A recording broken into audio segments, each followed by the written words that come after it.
길을 따라 걸으면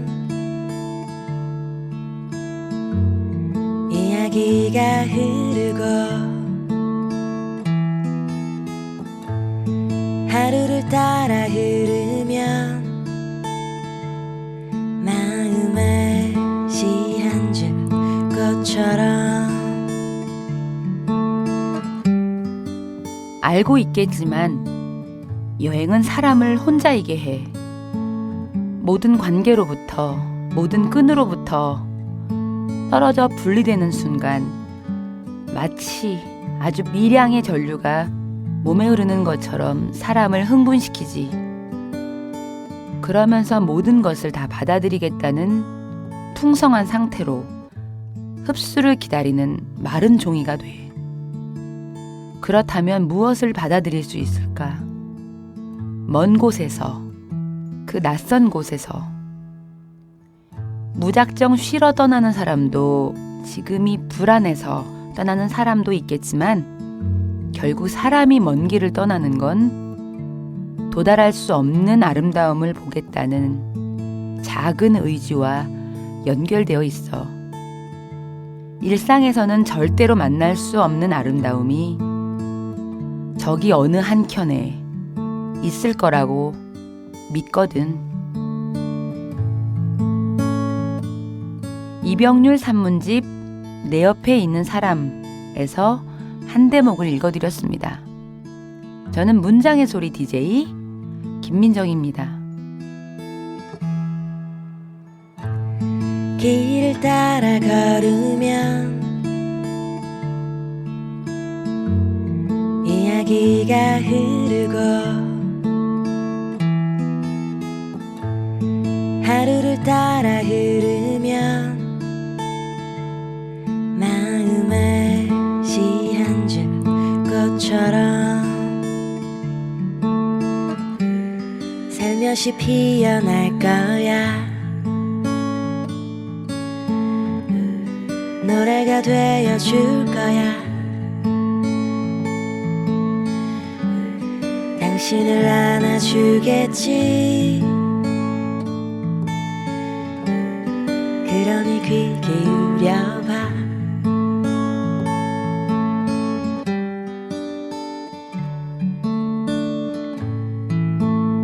문장의 소리. 오늘 작가의 방에는 현재 활발한 활동을 펼치고 있는 젊은 소설가 중에 한 분이시죠. 올해 초 달의 의지라는 제목의 노벨라 소설을 출간하신 황현진 작가님이십니다. 안녕하세요. 안녕하세요. 황현진입니다. 이 현재 활발 힘드네요. 이 저도. 황현진의 이것도 희응이잖아.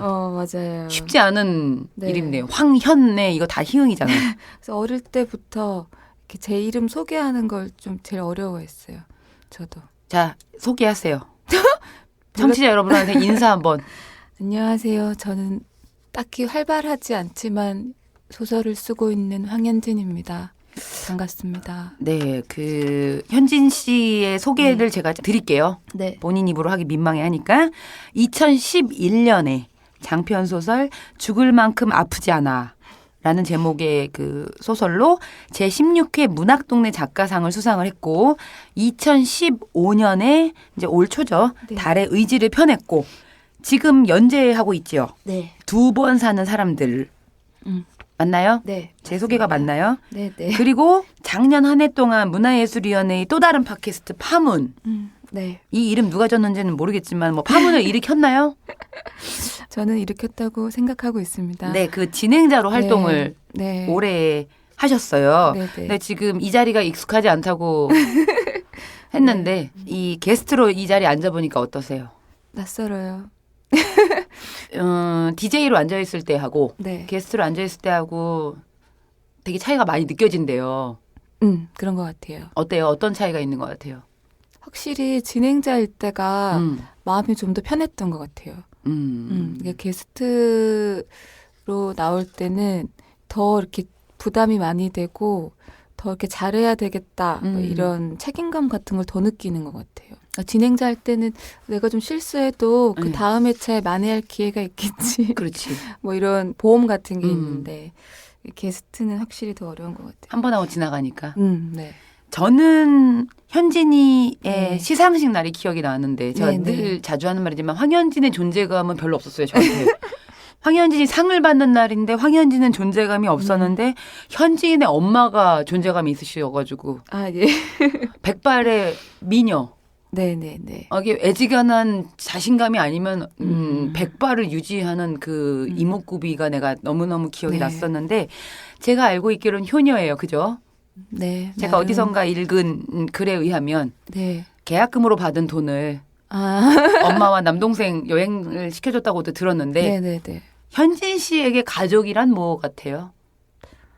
저는 가족이 그냥 제일 좋아해요. 그러니까 뭐라고 이렇게 대체할 수 있는 말은 없는 것 같고 그냥 그러니까 이런 말 되게 웃긴데 우리끼리 좀 행복했으면 좋겠고 우리끼리 좀 잘 살았으면 좋겠고 그런 생각이 저한테는 굉장히 좀 이렇게 지배적인 때가 있어요. 제가 왜 그거 갑자기 느닷없는 네, 가족 네, 네. 얘기를 했냐면 저는 달의지의 작가의 말을 제가 이렇게 출력을 해가지고 왔어요. 이상하게 되게 사석에서 보면 네. 잘 웃고 그냥 장난 잘 치고 막 그러는데 막상 글을 보면 존중, 책임 뭐 이런 것들이 좀 느껴져요. 아, 네. 그러니까 겉으로 보여지는 거하고 속안이 좀 많이 네네. 차이가 있는 것 같은데 요즘 나는 이런 걸 바란다. 우리가 서로의 불편과 불안을 조금 더 존중해 주기를. 그것이야말로 우리가 서로 모르고 살아온 날들에 대한 존중임을 나는 이제야 조금 알 것 같기 때문이다. 그러니까 이게 어떻게 가족 이게 이 대목에서 나는 생각이 많이 났는지 모르겠는데 네. 그 지금 연재하고 있어요. 그죠? 네네네. 앞에 이제 두 번째 책이 등단을 하고 4년 만에 이제 달의 의지가 나왔었는데 두 번째 책은 어떻게 뭐 주변에 이제 반응이 좀 어땠던 것 같아요. 두 번째 책. 그 사실 쓰면서도 그런 걱정하긴 했는데 그 주인공이 네. 소설가이다 보니까 네네. 사람들이 이제 제게 소설이 뭐 어떻다 저떻다 이런 말보다는 네 얘기지 뭐 이런 식으로 많이 물어와서 그때마다 뭐라고 대답했어요? 반은 내 얘기인데 반은 내 얘기가 아니라고 너무 당연한 대답을 할 수밖에 없게. 저는 첫 시집 나오고 다 너 왜 이랬어? 너 이렇게 아빠한테 맞았어? 뭐 이런 얘기 들을 때마다 이거 방송에서 어차피 뭐 잘리겠지만 이렇게 말해버리고 말았거든요. 그렇게 알든가 말든가 뭐, 뭐 이런 식으로였는데 왜냐하면 이게 소설가가 주인공인 경우는 더 그런 오해. 네네. 이자 그런 것도 재미있을 수 있거든. 속이는 맞아요. 재미. 혹시나 요 부분은 사실인데 이 부분은 들키면 어떠지라는 마음과 요거는 내가 장난쳤는데 요거 알아먹으면 재밌다. 요런 마음이 들 텐데 네. 제가 만나본 현진이는 네. 정말 소설과 사람이 좀 많이 차이가 있어요. 그러니까 소설에서 가지고 있는 진지함. 네. 사석에서 만났을 때의 진지한데 가벼운 척하는 거. 네. 이 괴리가 되게 커요. 네, 네, 네. 그래서 사진을 찍으면 그 처연함이 사진 속에 묻어나오는 들키는 거지. 그런가요? 네. 그 제가 얼마 전에 이제 이우성이 네. 인터뷰를 했단 말이죠. 아, 네. 맞아요. 놀라웠던 게 사진이었어요. 사진에 많이 들키고 있었어. 현진이라는 사람을 제가 그 얘기를 왜 드렸냐면 이제 지금 네. 연재도 하고 있는데 연재 얘기 조금 더 이제 제가 여쭤볼 건데 제가 이 부분을 좀 읽어주고 싶어서 뽑아왔어요. 준비 많이 하셨네요. 준비 많이 안 했어. 아, 진짜요? 몇 개 없어요. 다른 게 몇 개 없어서 네. 우성이가 네. 썼던 글 중에 이런 부분이 있더라고요. 그녀는 한겨레를 좋아한다. 현직 대통령을 싫어하고 반면 과거에 어떤 대통령을 좋아했으며 소설 출간 계약금으로 엄마와 남동생 부부에게 해외여행을 선물한 적이 있고 자신은 최근까지 건강보험료를 못 내 매달 독촉장을 받았다. 나는 그녀가 그녀를 모른다고 생각한다. 왜냐하면 그녀는 기억나지 않는 어제의 일들을 기억해내기 위해 매일 애쓰기 때문이다. 기억해내려고 하는 사람에겐 기억나지 않는 것이 있다. 자신을 탐구하는 사람에겐 자신이 모르는 자신이 있다. 모르겠어요. 저는 이분이 되게 짠하게 네. 들렸어요. 이번 지금 연재가 어느 정도 진행이 된 거죠? 그게 1일 연재여가지고. 그렇죠. 시작이 언제부터였죠? 네, 그게 5월 말부터였나? 근데 이제 딱 절반 정도 이제 이달이면 이거를 다 쓰고 지금 연재가 들어간 네, 거예요? 네, 아니면은 탈고를 다 마친 상태? 그러니까 초고 탈고를 마친 상태였고 지금 연재하고 있는 것은 제가 이제 결말 부분을 다시 이제 쓰겠다고 했고 그래서 그 앞부분을 연재를 하고 있는. 그렇구나. 연재를 하면 네. 그 독자들의 댓글이라는 게 달리잖아요. 네. 그거에 대한 부담을 갖는 사람들이 있고 네네. 오히려 그 댓글을 즐기는 사람들이 있더라고요. 그러니까 네. 전에 이 자리에 심상대 선생님이 나왔을 때는 담배 한 대를 피고 들어오면 네. 그 이 소설을 읽은 사람들의 뭐 감상들이 쫙 이렇게 붙고 또 이제 네. 이제 그런 즉각적인 반응들이 네네. 소설을 쓰게 하는데 또 다른 재미를 주기도 한다는 말씀을 언뜻 하신 적이 있었는데 네. 그 아무래도 그 지금 연재하고 있는 공간은 문학을 좋아하는 독자들이 많이 들어오는 곳이에요. 특히나 순문학 우리가 흔히 말하는 네. 그 댓글들을 일일이 봐요. 그 한 번쯤 그 댓글에 답글을 달아주라는 이제 출판사에 부탁이 있어가지고 제가 매일은 안 들어가고 제 나름대로 이제 그게 주말에는 휴재거든요. 네네. 그래서 주말에 주로 읽어보려고 애쓰는데 솔직히 제 입장에서는 저는 댓글을 보면서 이렇게 힘을 얻는 스타일은 아니에요. 그러니까 그게 좋은 이야기든 나쁜 이야기든 간에 댓글 보면 그러니까 저는 원고를 이미 써놓은 상태고 마지막 결말 부분만 제가 지금 다듬고 있는데 그 처음 느껴보는 거죠. 사람들은 이렇게 이야기를 읽을 때 이런 기대치를 가지고 읽는구나. 근데 제 안에 있는 이야기는 대부분 그 기대치에 이렇게 부응하지 못하고 약간 배신하는 쪽에 가까운 것 같아서 이게 이야기가 진행될수록 제가 기분이 점점 이렇게 다운돼. 네, 다운되고 그래서 그 편집자에게 메일도 썼어요. 연재를 좀 이렇게 너무 많이 올리지 마라. 좀 천천히. 어서 명령질이야. 부탁을 했었죠. 네. 제가 그걸 왜 여쭤봤냐면 네. 제가 전에 겁대가리도 없이 신문에 네. 스포츠 신문에 야구 칼럼을 연재한 적이 있어요. 선배님이요? 댓글 때문에 사람이 죽을 수도 있구나를 그때 처음 경험했는데 나는 그냥 내가 본 야구에 관을 쓴 건데 네. 너 면상이나 살펴라라는데 이제 이런 류가 이제 그게 사실은 내용과 상관없이 네.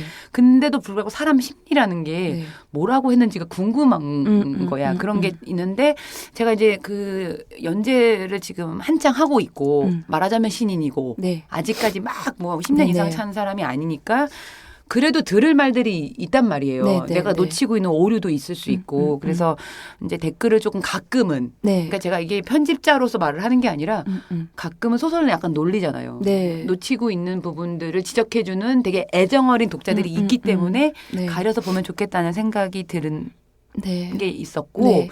그 현진 씨한테는 궁금한 게 하나 있어요. 제가 계명대를 갈 때마다 느끼는 거지만 계명대 선생님들이 대구 아가씨고 네. 계명대 선생님들의 이쁨을 네, 너무 네. 많이 받아서 저한테 황현진을 잘 부탁한다라는 그런 얘기를 해주시는 그 계명대 선생님들이 많았어요. 네네. 그 소설가가 되기 이전에 소설이나 시를 공부했던 네. 황현진이라는 여학생은 어떤 학생이었어요? 지금보다 더 엉망이었는데 저는 엉망진창이었어요. 근데 선생님들 저를 이뻐해 줬던 게 제가 그 계명대 문예창작학과 1기였어요. 그러니까 제 위에 선배도 없고 밑에 후배만 있는데 그러니까 저는 선생님과 선배의 차이를 몰랐던 것 같아요. 그렇지. 네. 그건 중요한 대목이다. 네네. 그래서 선생님한테 선배처럼 대하고 그러니까 더 막무가내고 엉망진창이었고 처음으로 이제 문학창작학과에 왔는데 저는 그러니까 글을 쓰면 다 되는 줄 알았어요. 그러니까 저는 지금도 약간 그런 오해가 있는데 살면서 하나만 잘하면 되는 거 아닌가? 뭐 이런 이렇게 잘못된 인식 같은 게 있으니까 게을러서 그런 것 같아요. 그러면 학교 다닐 때는 시하고 소설하고 뭐 평론하고 다 있잖아요. 네네네. 근데 제가 듣기로는 제가 좀 네. 들은 게 많아서 이게 네. 문제인데 시를 참 잘 썼다고 들었어요. 네. 근데 데뷔는 소설을 네네네. 했고 또 서울에 올라와서는 또 타 네. 학교에 대학원을 다녔단 네. 말이죠. 네. 학교 다닐 땐 시를 많이 썼나요? 그러면? 네. 그러니까 네, 그때는 그러니까 어릴 때부터 저는 꿈이 작가였는데 이게 게으른 성정 때문인지 모르겠지만 그 시가 쓰기 좋았어요. 그래서 당연히 이제 시인이 되겠다고 했었고 그 이성복이라는 시인이 누군지도 모르고 이제 대학을 갔는데 네, 대학을 갔는데 선생님 수업 들으면서 이제 그때부터는 무조건 시인이 될 거야 이제 이런 시기가 또 한 10년 있었어요. 근데 데뷔가 몇 살 때였죠? 저 2011년이면 33살. 그러니까 아주 이르지도 않았던. 네네네. 그래서 근데 열심히 안 쓴 것 같아요. 그러니까 열심히 안 썼는데 지금 작가로 여기 앉아 있으면 재수 없어. 비호감. 그럼 비호감이야. 소설을 열심히 쓴 것 같아요. 소설을. 네네. 김원우 선생님의 제자였잖아요. 네네네. 남 칭찬을 절대로 안 하기로 유명한 김원우 선생님의 제자였는데 네. 장편으로 상을 받았고 네네. 그 다음에 나온 달의 의지는 뭔지 알죠? 네네. 그쵸. 장편을 준비할 때와 네. 그 얇은 노벨라 시리즈의 그 중편에 가까운 분량. 어때요? 이렇게 좀 본인이 조절하는 능력이 필요한 일이잖아요. 네. 그 처음에 쓴 게 데뷔작 등단작이 800매였고요. 그거는 문학동네 그 상을 받아야지라는 거를 준비를 한 거예요? 아니면 장편을 하나 가져봐야지라는 걸로 준비한 거예요? 그때는 그해 2010년 12월에 신춘문예 다 떨어지고 단편들로? 네, 다 떨어지고 본심에도 못 올랐어? 네, 전 한 번도 본심에 오른 적 없어요. 문학동네 선생들을 의심해야 되고. 그래서 이제 제일 빨리 내가 또 준비할 수 있는 게 그 2월 말일에 있었던 문학동네 작가상이었어요. 그래서 독이 올라가지고 미친 듯이 써가지고 냈는데 이렇게 운 좋게 됐고 그리고 나서 이제 쓴 게 사실은 지금 연재하고 있는 두 번 사는 사람들 이건 1,400매 정도예요. 그리고 이걸 다 쓰고 나서 이제 한 게 달의 의지인데 그거는 300매거든요. 그러니까. 그러니까 그 뭐랄까 달의 의지가 300매는 제가 달의 의지 같은 경우는 저한테 약간 긴 원고를 쓰고 난 뒤에 몇 년에 걸쳐서 쓰고 난 뒤에 그 이렇게 몸을 좀 바꾸는 그렇지. 기분으로 그래서 제가 이제 주인공이 소설가이고 남들이 봤을 때 너 같다라고 할 만큼 이렇게 제가 들어갈 수밖에 없었던 게 그렇게 거기다가 쑤셔넣고 나면 좀 이렇게 빠져나올 수 있을 것 같아가지고 네. 아니 왜냐하면 그 과정을 모르는 네. 그러니까 뭐 첫 장편과 이번 달의 의지만 봤던 네네. 독자들이라고 치면 장편 갔다가 갑자기 300매짜리 왔다가 다시 장편으로 가는 건데 예컨대 시가 단거리라고 네네네. 하면 장거리는 뭐 1,500도 있고 3,000도 있고 네네. 만도 있고 막 이러잖아요. 그러니까 패가 그때그때마다 이렇게 움직일 수 있는 패활량을 조절을 하는 게 느껴지는데 그 이번 두 번 사는 사람들 얘기를 좀 해볼게요. 네. 어떤 이야기를 쓰고 싶어서 1,400매 정도를 채웠던 것 같아요. 이 이야기 대략적인 이야기. 뭐 세세하게 말해주면 재미없으니까 네. 대략적인 큰 뼈대. 뼈대는 그냥 진짜 가족이라고 할 수는 없지만 가족처럼 살고 있는 어떤 공동체가 있는데 저는 그게 왜 그들이 그렇게 살 수밖에 없는가가 그들 안에 있지 않고 그들 밖에 있는 그 세상에 있다고 그러니까 좀 그렇게 쓰고 싶었나 봐요. 근데 그래서 좀 이렇게 긴 이야기를 그리고 좀 여러 사람들의 이야기를 한 소설에 이렇게 무리하게 써보려고 노력해봤어요. 내가 처음으로 세상에 질문을 던졌고 그 질문에 대해 탐색을 하는 소설이야. 이게 되게 근원적인 얘기이면서 네. 되게 큰 이야기라는 생각이 드는데 뭐 아직 연재 중에 네, 있으니까 연재를 몰랐던 분들도 계시니까 네. 그 중에 한 대목을 조금 낭독을 해주셨으면 좋겠어요. 그 쓸데없는 웃음을 그만 웃게 하기 위해서라도 그러니까 좀 이 부분 네. 이 대목은 조금 이번 연재에서 좀 중요하기도 하고 앞으로 읽어나가는 힘이 되기도 하는 그런 대목이 있으면 네. 목소리로 좀 읽어주세요. 네. 구구가 태어났다. 1979년이었다. 1979년의 맑은 날에는 어김없이 주목할 만한 사건들이 일어났다.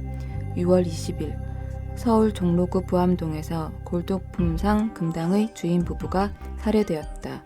몇 달 후 어느 좋은 날엔 가발 공장의 여공이 농성 중 폭행으로 숨졌다. 죽은 여공의 머리카락은 한 움큼이나 빠졌지만 그녀의 꼭진 주먹은 텅 비어 있었다. 10월 7일에는 충남 홍성에서 진도 5의 지진이 일어나 땅이 갈라졌다. 그보다 서너 달 앞선 여름에는 부산에 해일이 들이닥쳤다. 다가올 1994년 10월에 무너질 예정이었던 성수대교 역시 1979년에 준공된 달이었다. 이런저런 사건들이 이어지면서 1979년의 사망자 수는 급증했고 곳곳의 땅이 시체를 묻기 위해 파헤쳐졌다. 부당한 죽음일수록 땅은 더욱 깊게 파헤쳐졌다. 봉분과 비석 없는 무덤들이 하룻밤 사이에 수백 개씩 생겨나곤 했으나 아무도 그 사실을 알지 못했다. 실종자 신고는 나날이 급등했으며 거리 곳곳에 급하게 만든 전단지들이 흩뿌려졌다. 사람을 찾습니다. 그 문구 뒤엔 이런 말이 굵은 글씨로 덧붙여져 있곤 했다. 반드시 살아서 돌아오라.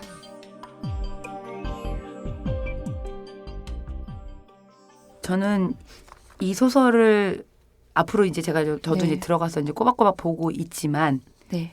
그 현진 씨의 이름 말로 된 이 부분이 아마 주제가 될 것 같은데 두 번 사는 사람들의 핵심적인 시간대는 1979년이야. 현진 씨와 동갑이죠. 네. 응.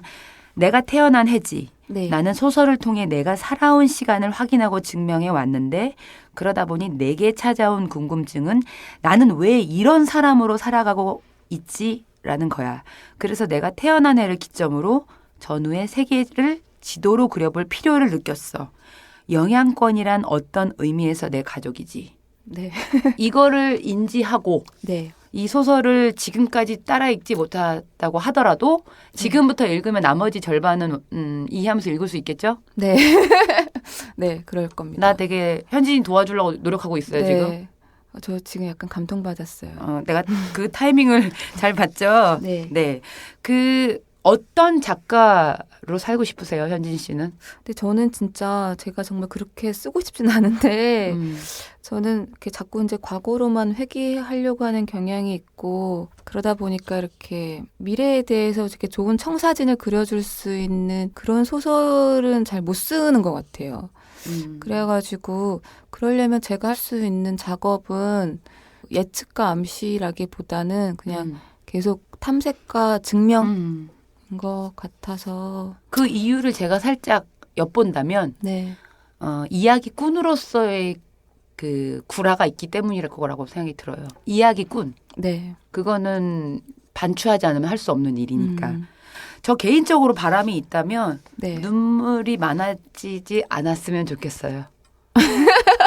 덜 웃고 그딴 네. 웃음 안 웃는 아, 네. 현진이. 네, 그리고 자기 소설을 통해서 네, 네, 더 많이 힘을 얻고 네. 뭐 사람에 의해서도 힘을 얻긴 하지만 네, 네, 내가 쓰고 있는 걸로 인해서 내가 힘을 얻고 네. 그래서 내 세계 속에서 내가 되게 건강하게 이렇게 커갈 수 있는 아직은 어리지만 네, 앞으로가 그렇게 탄탄대로로 커갔으면 좋겠다는 바람이 있고요. 네. 마지막으로 이 방송을 듣고 있는 청취자 여러분들한테 한마디 해주세요. 저 정말 오랜만에 소설 이야기를 하고 있는 것 같아요. 그래서 어떤 질문들이 나올까? 대답할 수 있을까? 되게 떨렸는데 재밌었습니다. 전 왜 이렇게 웃는지 모르겠어요. 그러니까 그게 그런데 제가 그랬잖아요. 울지 네. 말고 웃으세요. 네. 저는 몰래 우는 현진이도 알고 네. 내가 짬뽕 국물이 먹고 싶을 때 어디 가서 짬뽕 국물 퍼오는 현진이를 알잖아요. 이게 되게 소수인데 네. 이러한 몸이 빠르게 움직이고 몸으로 소설을 쓰는 친구라는 거를 나는 알고 있는데 네. 그거를 보다 많은 독자들이 알기 위해서는 네. 보다 부지런해졌으면 좋겠어요. 네. 노는 걸로 말고 쓰는 일로. 네. 네. 오늘 네. 나와주셔서 너무 감사하고. 네. 나 한마디 하고 싶다, 갑자기. 그리고 이제 전 게스트로 되게 오랜만에 앉아보는데 문학을 저는 사람들이 그렇게 문학에 대해서 이렇게 좀 많이 이렇게 믿어줬으면 하는 바람이 요즘 들어 좀 생기네요. 그래요. 문학을 네. 믿을 수 있게 네. 현진 씨가 또 믿을 수 있는 문학을 많이 증거로 해서 우리한테 많이 보여줬으면 좋겠어요. 네. 오늘 나와주셔서 감사합니다. 네, 고맙습니다. 안녕히 들어가세요. 네.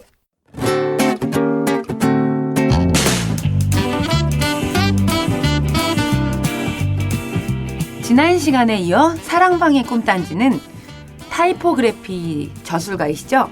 유지원 씨와 함께 얘기를 더 나눠보려고 합니다. 잘 지내셨어요? 한 주 동안? 네, 일주일 만에 뵈니까 되게 반갑네요. 반가우세요? 네. 익숙하죠? 네. 우리 둘 다 결혼 안 해서 그래요. 외로워서. 안 하기로 하셔놓고.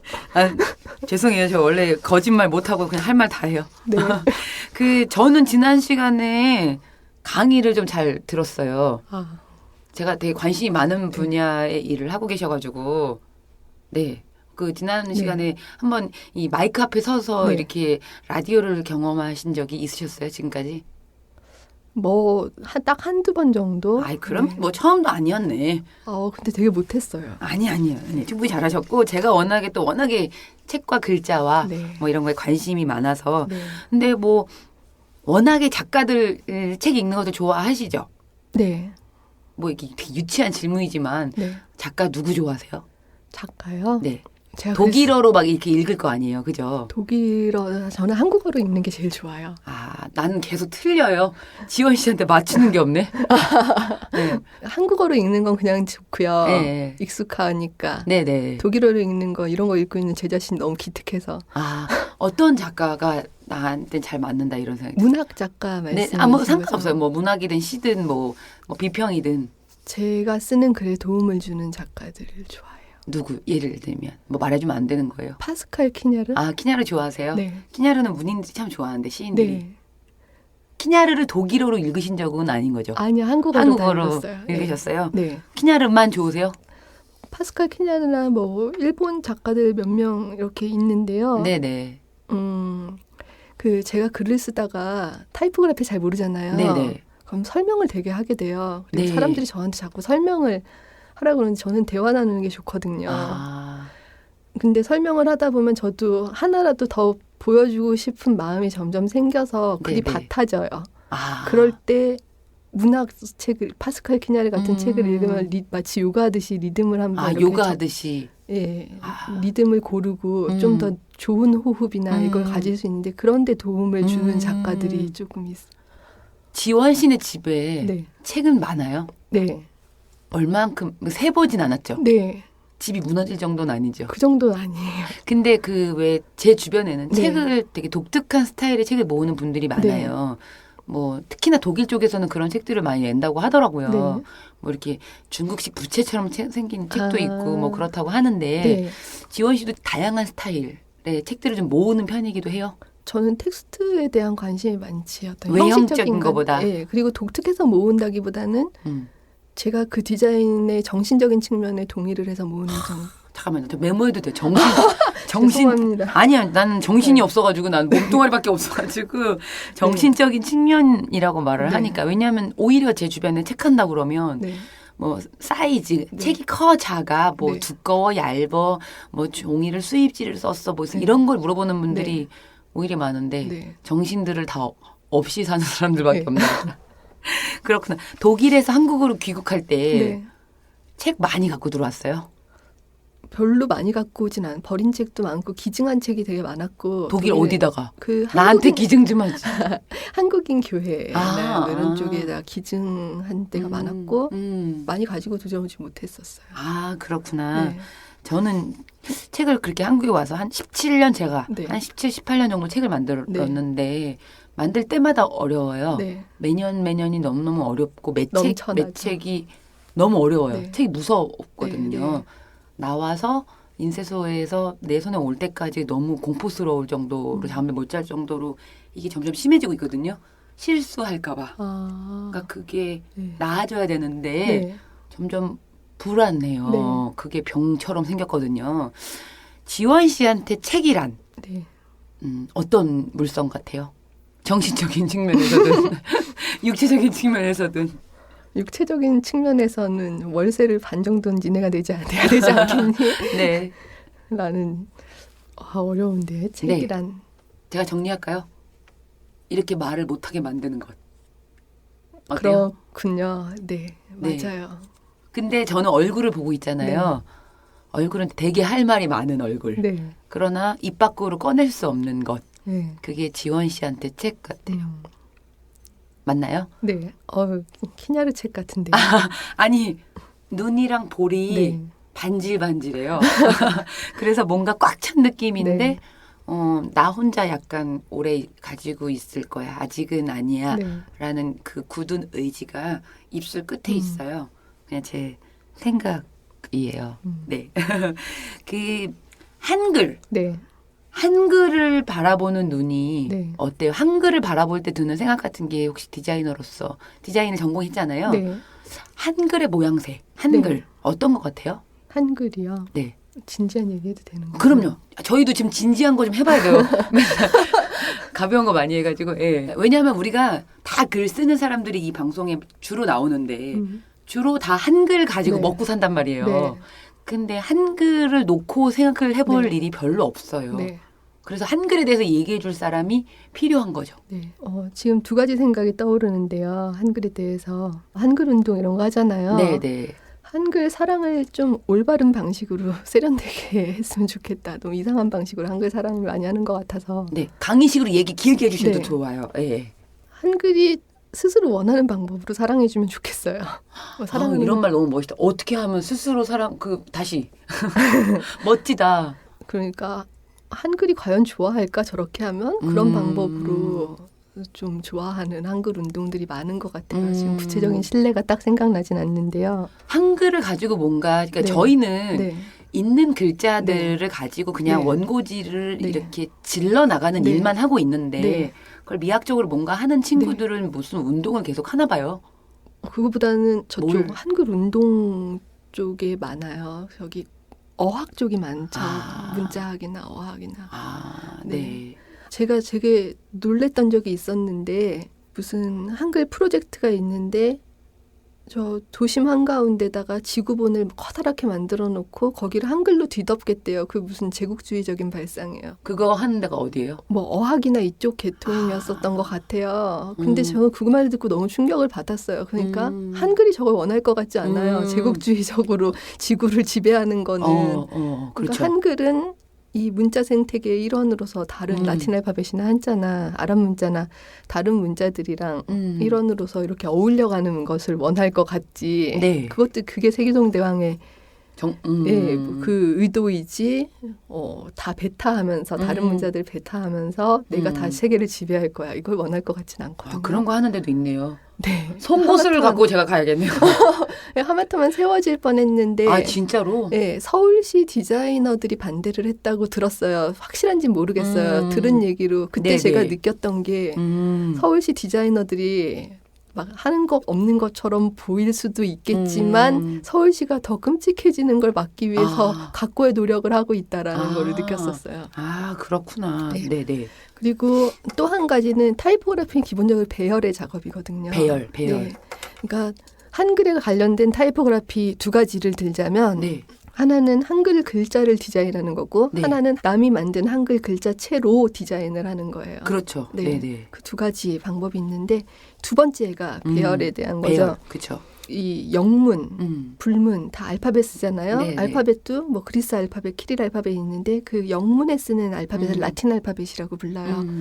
라틴 알파벳과 한글은 글자 모양만 다른 게 아니고 배열되는 방식이 달라요. 그러니까 근대 이후에는 라틴 알파벳 구텐베르크식 인쇄가 들어왔어요. 우리는 1377년에 직지신경에 인쇄 종주국이라고 할 수 있는데 동아시아 전통 인쇄랑 네. 구텐베르크식 인쇄랑 네네. 말만 같은 금속 활자지 모든 메커니즘이 다 달라요. 시스템이라든가 의도도 달랐고 우리는 네. 보존을 목적으로 했고 그들은 전파를 목적으로 그렇죠. 했고 그렇죠. 그 금속의 성분도 달라요. 그들은 납활자고 우리는 동활자라서 네. 비싸요. 굉장히. 그래서 민간에서는 쓰기가 어려웠었고 관에서 주도를 그쵸. 했고 그쪽은 민간 주도였었고 그쵸. 모든 메커니즘이 다 다른데 네.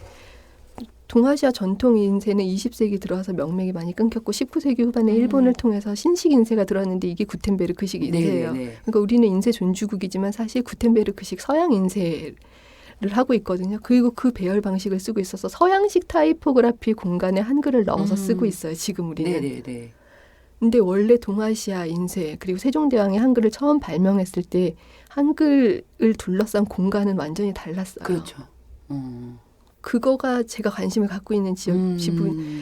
지금 한글을 사람들이 제일 많이 쓰는 건 손으로 쓸 때 말고는 그 원고지나 그림 일기 있잖아요. 네네. 그 네모 칸에 들어가는 그게 원래 동아시아에 한글이 처해 있었던. 저 원고지잖아요. 그러네요. 네. 근데 지금 줄로 쓰고 계시잖아요. 네네네. 이건 서구식 타이포그래피인 거죠. 섞였네요. 혼혈이네요. 그러네요. 칸에다가 지금 넣고 있진 않으세요. 근데 네. 지금 빨리 쓰고 있으니까 네. 흘림체라서. 흘림체라서. 네, 흘림체는 이 한 칸 한 정체가 한 칸 한 칸에 이렇게 들어가죠. 음. 흘림체는 자연스럽게 이렇게 선적인 측면이 네. 나올 수밖에 없는 부분을 가지고 있는데요. 근데 지금 우리가 타이핑을 할 때, 그러니까 글씨는 사실 타이포그래피가 아니에요. 타이핑하는 게 그렇죠. 폰트나 활자로 네. 쓰는 거가 타이포그래피인데요. 네. 우리가 타이핑을 어디서 하냐면 그 환경을 주로 어도비나 마이크로소프트나 뭐 이런 미국 기업이 만든 소프트웨어에서 한글을 써요. 네. 그렇죠. 예. 그럼 그들이 만든 공간에서 한글을 그쵸. 쓰고 수동적으로 한글이 되게 그렇죠. 발음한다고요. 그러니까 제가 이제 학생들한테도 가르칠 때도 우리는 지금 기본적으로 서구식 환경에서 서구 타이포그래피를 배우고 있는데 한글은 이런 환경에서 자랐어. 그 두 가지를 다 알려준 다음에 예. 우리 것만 주장하는 것도 이상하지만 되게 합리적으로 접목을 시켜야 된다라는 얘기를 많이 하고요. 아, 그렇구나. 예. 그래서 디자이너들이 그 컴퓨터 공학이라던가 소프트웨어에 네네. 대해서 스스로 알아야 된다는 얘기를 많이 합니다. 안 그러면 수동적으로 그들이 만들어낸 그렇죠. 데서 디자이너들도 주체적으로 자기 디자인을 대응하기가 어렵고 한글은 점점 이 서구식 공간 논리에 잠식해 갈 건데 그렇죠. 저는 그게 너무 안쓰러워요. 아, 그렇구나. 한글이 자기가 더 돋보일 수 있는 공간에서 처해져야 되는데 왜 동양인의 체형이 있고 흑인의 체형이 있고 그쵸. 그들을 각각 돋보일 수 있는데 흑인한테 동양인의 이 마른 체형의 동양인의 옷을 입혀놓으면은 그들의 몸매가 매력이 부각되지 않고 쪼여들면서 안타깝게 느껴지잖아요. 근데 지원 씨는 서구적 네. 체형의 동양적 얼굴을 가졌어. 아 그런가요? 두 가지가 접목이 네. 몸으로도 되어 있네요. 네. 아 그렇군요. 네. 그럼 나처럼 타이포그래피를 하고. 그렇지. 아, 지금 그렇게 딱 제가 보고 있잖아요. 네. 서구식 몸매, 네. 얼굴은 동양적. 그 한글이 되게 제가 이제 같이 작업하는 친구들, 디자이너들 보면 네. 정말 한글로 뭘 하기가 어려워. 네. 이런 얘기를 정말 너무 많이 들었어요. 디자인적으로는 약간 글자 모양새가 어린애 같대요. 맞아요. 미숙해 보이는 네. 약간. 네. 그래도 어떻게 우리말이 이건데 이걸로 해야 되는데 네. 그래서 뭐 영어도 많이 넣고 뭐 네. 이렇게 작업을 하게 되잖아요. 지원 씨가 좋아하는 네. 글자는 어느 말 글자들이 좀 이렇게 좀 나한테는 딱 좋다 이런 게 있어요 혹시? 글자요? 네, 그러니까 왜 알파벳 글자 중에서. 시스템. 예. 저는 동남아시아 글자들 좋아해요. 동남아시아 글자들. 마야 문자. 아, 그러니까 더 천진해요. 그리고 더 자연의 영향을 많이 받은 느낌이 더 많이 마야 들고. 문자. 네. 그리고 기본적으로 글자는 환경의 영향을 받아서 기술적 환경에도 영향을 받지만 자연 환경에도 영향을 받거든요. 마야 문자 같은 경우는 이렇게 면져서처럼 이렇게 자갈돌 글자라는 말도 쓰는데 마치 엽록서 같아요. 이렇게 네. 동글동글하게 생겨서. 그리고 동남아시아 글자들도 동글동글한 네, 게 야자나무 이파리에다가 글을 쓰는데 뾰족하거나 모난 데가 있으면 그 나무 이파리가 찢어지거든요. 그래서 동글동글할 수밖에 없고. 아니 제 동생이 승무원이었는데 따갈로어를 했어요. 걔는 또 그래서 우와. 제가 필리핀을 같이 갔는데 따갈로 하는데 따갈따갈거리더라고. 그러니까 그게 뭐냐면 아니 사람이 말을 하는데 그냥 모든 말이 다 따갈로 들리는데 딱 각이 아니라 따갈로 리을로 끝나잖아요. 그러니까 얘네들이 뭘 해도 이렇게 걱정이 없어 보이는 느낌을 맞아요. 언어에 맞아요. 별 걱정이 없어 보이는 거예요. 이 따갈로 말에. 그러니까 게으르잖아요. 왜냐면 게으를 수밖에 없겠더라고요. 일단 날씨가 너무 덥고 먹고 살 게 없고 그러니까 런닝 셔츠 입고 가만히 이제 있는 남자들이 되게 많은데 언어를 뱉으면 다 그냥 천진하죠. 네, 맞아요. 그래서 끄트머리에 각이 앉으니까 그냥 다 둥글둥글 해요. 그래서 이 느낌이 뭐지? 그래서 우리가 그냥 약간 비하하는 게 아니라 그쪽 사람들이 가지고 있는 성향과 언어랑도 닮아있다는 생각을 제가 했었거든요. 어린이 같은 활력이 좋은 의미에서 어린이 같은 활력이 있는 거. 그걸 마야 문자라고 하는 거. 아니요. 마야 지방의 마야 지방의 문자를 좋아하는 게 라틴 아메리카 쪽. 그러니까 동남아시아는 아까 잠깐 얘기를 했었던 거고 좋아하는 건 이제 마야 문자도 좋아하고 그치, 동남아시아 문자 문자도 비슷한 것 같아요. 그러니까 천진한 느낌과 어린이 그림 같은 같죠, 느낌. 그림. 그리고 자연에 가까운 느낌 그리고 생물량이 풍족한 지역의 느낌. 아까 서울시 얘기를 잠깐 하셨는데 저는 간판을 보면 되게 짜증이 많이 나거든요. 만약에 서울시에서 지원 씨한테 어떤 뭔가 간판 문화라든지 그 글자를 가지고 활용할 수 있는 뭔가의 권한을 주면 뭘 제일 먼저 바꾸고 싶어요? 저는 아까도 말씀드렸듯이 지배 욕구가 없는 성향이라서 영향을 미치는 걸 별로 안 좋아해요. 그렇구나. 그러니까 뭘 인위적으로 바꾸는 걸 좋아하지 않아서 자연스럽게 그냥 가게 냅두는 게 제일 좋다라는 생각을 하고 있어요. 그렇구나. 네. 저랑 기질이 반대라서 저는 칼자루만 주면 아주 그냥 간판을 다 잘라버리고 싶어요. 정말요? 근데 저는 서울시 이런 데에 붙어있는 그 어떤 공공장소에 붙어있는 글자들이 너무 싫어요. 네. 되게 강압적으로 보여지는 고딕을 많이 쓰거나 조금이라도 더 크게 소리 지르고 싶고 그러니까 휴지통에 쓰레기 버리지 말라고 휴지통에 그런 걸 써놓으면 딴 데다 막 더 버리고 싶게 만드는 이게 튕겨나가게 만들고 싶어하는 우리를 지배하려고 만드는 느낌이 있어서 근데 그게 서울시 혹은 한국인의 성향을 잘 드러내는 것 같아요. 크게 얘기하고 싶어하고 뭐 좋은 의미는 그냥 좋은 것만 보여줄 필요도 없잖아요. 그리고 외국인들이 그걸 보면 되게 다이나믹하게 느끼기도 한다고 하더라고요. 그렇구나. 우리 기질에 안 맞게 정갈하게 이렇게 하는 게 과연 좋은 방법일까? 뭐 이런 생각도 좀 들어서. 그렇구나. 아니 왜냐면 책 디자인 해가지고 본문 잡아와 이러면 디자이너들이 뭐 소재는 뭐 중재는 뭐 이렇게 딱 마치 이렇게 머릿속에 그 틀이 있는 사람들처럼 찍어갖고 오는 경우가 되게 많아요. 그러니까 그걸 못 바꿔요. 안 좋은 학습 경험을. 근데 저희는 아예 모르잖아요. 어떤 서체가 어울릴지 잘 모르니까 제공을 해줄 때 좀 다양했으면 좋겠는데. 그래서 사실 전 간판을 바꾸고 싶은 생각은 없고요. 초등학생들한테 이 타이포그래피를 가르쳤으면 좋겠어요. 우와. 그러니까 저 중학교 때 이제 가정 시간에 그 예전에는 의복을 만드는 방법으로 가르쳤다면 지금 소비문화는 어떻게 의복을 고르고 세탁을 하고 이걸 가르치잖아요. 근데 지금 초등학생들은 글씨를 써서 다루는 것뿐만 아니고 이 타이핑해서 그 매체 환경에서 글자를 다루는 일이 훨씬 더 많거든요. 근데 바르고 고운 글씨 쓰는 법은 여전히 배우지만 글자 다루는 방식은 배우지 않잖아요. 훨씬 더 많이 쓸 가능성이 높은데 앞으로 자라면서 저는 초등학생한테 타이포그래피를 가르쳐야 된다고 생각하고 바르고 좋은 글자를 이제 내 그 손으로뿐만 아니고 타이핑을 해서 기계를 통해서도 그러려면 초등학생한테 그걸 가르칠 선생님이 있어야 되니까 교대에서 가르쳐야 된다고 생각하고 교대에서 그걸 가르치려면 역시 타이포그래피 전문가들이 교대에서 수업을 하는 게 맞지 않나. 저는 우리 엄마가 나 교대 보내는 게 소원이었는데 실과나 이 뜀틀 같은 거 하는 거 너무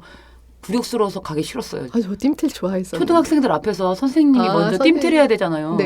근데 그런 거 너무 싫어가지고 공부도 물론 못했지만 그 음악에 대한 조예도 되게 깊다고 들었어요. 그냥 좋아합니다. 고전음악 칼럼니스트라는 뭐 어딘가의 구석에 그런 것도 박혀있던데 도대체 그 지원 씨가 말하는 고전음악은 어느 시대의 고전음악? 그냥 클래식이에요? 네, 아니, 클래식이요. 그냥 클래식이에요. 근데 왜 지원 씨가 하는 고전음악은 더 고전스럽죠? 일반적인 클래식을 보통 바흐 이후를 많이 좋아하는 사실 전 바흐 이전도 좋아하거든요.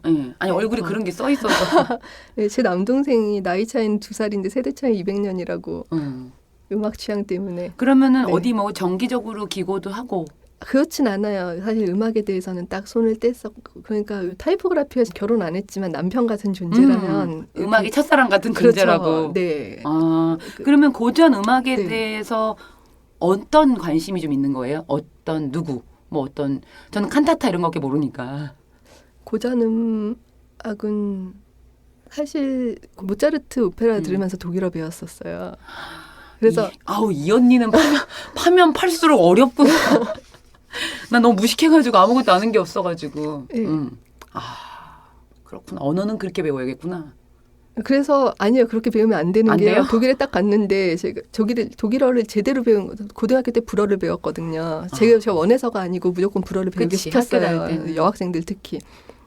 근데 그 대학 들어가서 이제 독일어 처음 시작하고 독일 가서 이렇게 하는데 뭐 오페라 가사인 뭐 데어헬레라 코트마이마 헤아튼 뭐 이런 것들은 지옥의 복수심 내 마음에 불타고 이거는 막 그냥 하는데 블라이슈티프트 뭐 이런 거 연필 같은 거 잘 모르는 거예요. 무슨 말이 이렇게 하는 말 같아. 뭘 핥아먹는 말 같아가지고. 네, 그러니까 그 일상에서 잘 안 쓰는 말이랑은 잘하고 막 그랬던 게 별로 도움이 되진 않았어요. 그러면은 고전 음악에 대한 관심과 이런 건 있지만 정기적으로 뭔가 어딘가에 글을 쓰거나 그러는 일을 하고 있는 건 아닌 거고요. 지금은 아니고 근데 제가 한때 그 음악 칼럼니스트 사실 뭐 정기적으로 하거나 그러진 않았는데 제가 공식적인 지면에 처음 돈 받고 글을 썼던 건 어쨌든 고전 음악이었었거든요. 이 타이포가 아니라 네, 음악이 먼저였어요. 그래서 그 타이틀을 쓰고 있는 거예요. 그렇구나. 세상에 나 그걸 모르고 네. 어딘가에 글을 썼나 싶어가지고. 네. 그 다음에 제가 뭐 이제 전문 칼럼니스트가 제가 학위가 있거나 그렇지 않으니까 정말 첫사랑 같은 존재 있잖아요. 이렇게 네네네. 대놓고 내세우기는 뭐 그런. 그 지난주에 이어서 2주 동안 지원 씨가 무지랭이 같은 저 같은 사람을 위해서 타이포그래피가 뭔가 뭐 이렇게 되게 우리가 구텐베르크도 갔다 오고 막 하여튼 뭐 독일과 한국을 왔다 갔다 한 느낌은 사실 저는 개인적으로 들어서 관심이 많이 생겼는데 이 방송을 연 2주 동안 듣는 분들께 타이포그래피에 대한 관심을 좀 가져주시기를 바라면서 네. 한 말씀을 좀 해주세요. 저는 굳이 타이포에 관심 갖지 않아도 괜찮다고 생각해요. 그런 말 중요해요. 그런 말, 네. 그런 말. 그러면은 관심 있는 나 같은 사람은 어떻게 해야 돼요? 제가 만든 책을 보면 제일 좋지 않을까요? 그렇구나. 지원 씨가 지금까지 낸 책이 많이 있어요? 저는 몇 권 보긴 봤는데. 네, 이제 혼자서 단독 저작으로는 지금 글자숲이라는 책을 언제 나와요? 쓰고 있는 이번 하반기에 나오면 제일 좋겠어요. 믿음사에서. 그렇구나. 디자인도 직접 하고. 네. 그렇구나. 그러면 우린 하반기에 지원 씨의 숲을 글자로 만든 숲을 기다리면 되겠네요. 네. 네, 그게 첫 저작, 혼자 단독. 네. 근데 제가 보기에 할 일과 쓸 책이 되게 많을 것 같아요. 제가 앞으로 많이 꼬셔야 될 것 같아요. 꼬심을 당해주시길 바랄게요. 네, 불러주세요. 네, 2주 동안 저하고 수다 떨어주셔서 너무너무 감사하고요. 글자 숲도 열심히 기다릴 거고 타이포에 대한 관심도 이렇게 가져보도록 노력을 할게요. 네. 2주 동안 수고 많으셨어요. 고맙습니다. 안녕히 돌아가세요.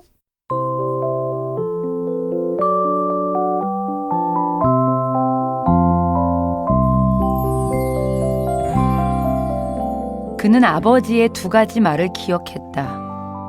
할 수 있는 것을 스스로 선택해라. 타인의 도움을 바라지 마라.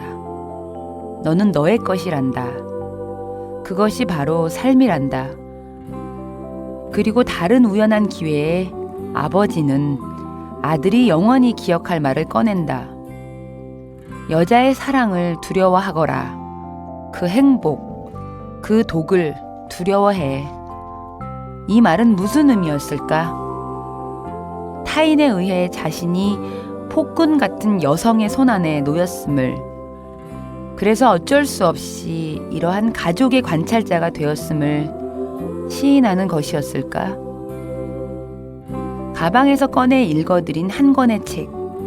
오늘 제 가방 속에 들어있던 책은 이반 투르게네프의 첫사랑의 한 대목이었습니다. 지금까지 저는 문장의 소리 DJ 김민정이었습니다. 다음 주에 올게요. 저 갈게요.